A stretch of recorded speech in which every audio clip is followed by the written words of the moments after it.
The bad news is that we have not reached an agreement, and I think that's bad news for Iran much more than it's bad news for the United States of America. So we go back to the United States having not come to an agreement. We've made America Iran मज़ाकरात नाकाम मगर सिफारती दरवाजे बंद नहीं। Sameer Kashmiri officials Islamabad आलमी सिफारतकारी में एक अहम पेशरफ्त के बावजूद अमेरिका और ईरान के दरमियान होने वाले तवील और हसास मज़ाकरात किसी हतमी मुआहिदे के बगैर इख्तिताम पजीर हो गए। अमरीकी नायब सदर जेडी वैंस ने वाज़े किया कि ईरान ने अमरीकी शराइत तस्लीम नहीं की, जिसके बायस अमरीकी वफ्द मुज़ाकरात खत्म करके वापस जा रहा है।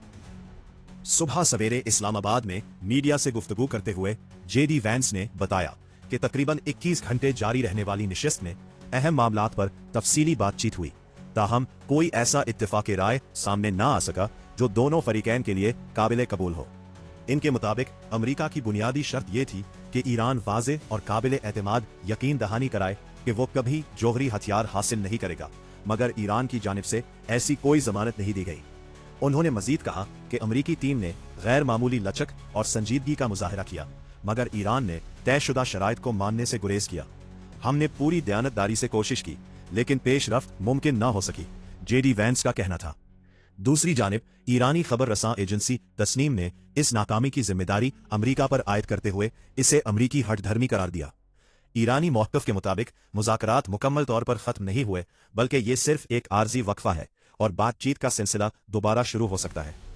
अहम पेशरफ्त ये रही कि अमरीकी नायब सदर ने पाकिस्तान के किरदार को सराहते हुए कहा कि मेज़बान मुल्क ने दोनों फरीकैन को करीब लाने में कलीदी किरदार अदा किया। उन्होंने वज़ीर आज़म शहबाज शरीफ और आर्मी चीफ आसिम मुनीर की काविशों को भी खराज तहसीन पेश किया। ज़राए के मुताबिक मुज़ाकरात में ईरान के जौहरी प्रोग्राम, आबनाए हर्म्स में जहाज रानी की आज़ादी और खित्ते में ईरान के किरदार जैसे अहम मामलात पर शदीद इख्तिलाफात बरकरार रहे। अमरीकी मौक़िफ़ खास तौर पर जौहरी प्रोग्राम तक महदूद रहा, जो डोनाल्ड ट्रंप की पॉलिसी का मरकजी नुक्ता है। ये मुज़ाकरात इस लिहाज से भी गैर मामूली थे कि तकरीबन निस्फ सदी बाद अमरीका और ईरान के नुमाइंदे बराह रास्त एक ही मेज़ पर बैठे। अगरचे फौरी तौर पर कोई मुआहिदा ना हो सका, लेकिन तज्ज़ियाकारों के मुताबिक ये पेशरफ्त मुस्तकबिल की सिफारती कोशिशों के लिए एक बुनियाद फराहम करती है। फिलहाल 22 अप्रैल तक जंग बंदी बरकरार है, और अगर इस दौरान कोई पेशरफ्त ना हुई तो खित्ते में कशीदगी दोबारा बढ़ने का खदशा मौजूद है। सूरत हाल ये बताती है कि बज़ाहिर मुज़ाकरात का एक दौर खत्म हो चुका है, मगर सिफारती दरवाजे अभी भी खुले हैं और आने वाले दिनों में किसी नई पेशरफ्त का इम्कान मौजूद है। मज़ीद तफसीलात के लिए हमारे साथ जोड़े रहे Sameer Kashmiri officials. Well, good morning, everybody, and let me say a couple of notes of appreciation. First of all, to the Prime Minister of Pakistan and to Field Marshal Munir, who were both incredible hosts.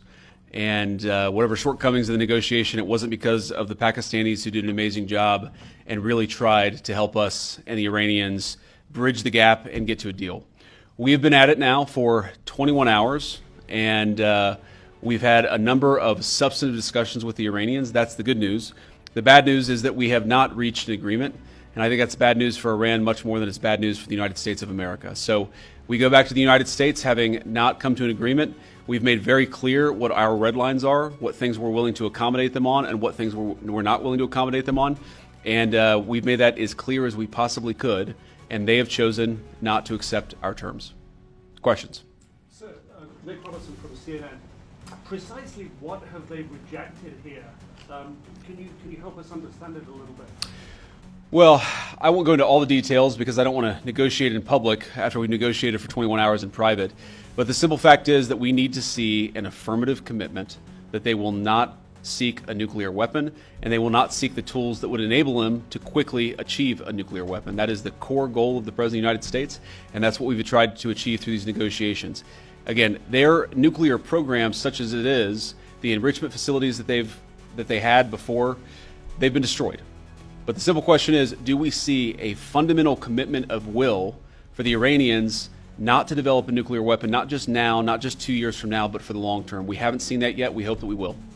Jen. Was there a framework on anything? And also, did the Iranian frozen assets come up, and did you reach any conclusions on those frozen assets? We talked about all those issues, Jen, and we talked about a number of issues beyond that. And so certainly those things came up. But again, we just could not get to a situation where the Iranians were willing to accept our terms. I think that we were quite flexible. We were quite accommodating. The president told us, you need to come here in good faith and make your best effort to get a deal. We did that, and unfortunately, we weren't able to make any headway. Preston. Mr. Vice President, how often did you communicate with President Trump throughout the negotiations? There were reports that there were multiple rounds, where there were breaks in between negotiations. How often did you communicate with the President throughout those rounds, and what was he saying as you were going through these negotiations that you said fell short? Yeah, obviously we were talking to the President consistently. I don't know how many times we talked to him, a half dozen times, a dozen times over the past 21 hours. We obviously also talked to Admiral Cooper, to Pete, to Marco, to the entire national security team. We talked to Scott Besson a number of times. So look, we were constantly in communication with the team because we were negotiating in good faith. And we leave here with a very simple proposal, a method of understanding that is our final and best offer. We'll see if the Iranians accept it. Thank you.